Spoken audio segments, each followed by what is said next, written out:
Okay guys, update lang tayo sa ating Stingray or also known sa Sniper 155R. So ito yung ating WGP limited edition.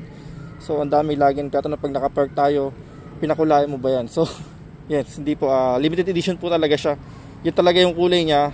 Nagdagdag lang tayo ng konti. So meron po tayo naging additional dito. Naglagay po tayo ng extension ng front fender natin, tapos belly pan, tapos extension din po sa rear fender. Tapos naglagay po tayo ng winglet. Ito, meron siyang winglet dyan. And then additional lang din natin ngayon, ito, may bago tayo, yung ating GV center box. Ayan, so from Moto World po yan. Ang presyo po yan is 2,690, ano. Tapos yung bracket, nakabili po tayo sa Vietnam ng bracket, ano.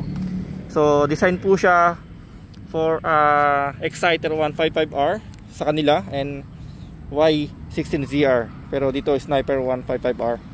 So yun lang naging update natin. Ikutan lang natin ng konti. So 12 liters po yung kanyang box. Actually napakaganda ng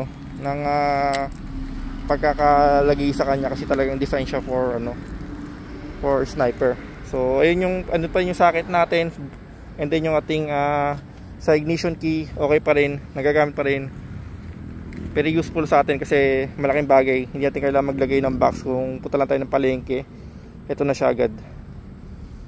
Okay, so yun lang, and thank you for watching po, no.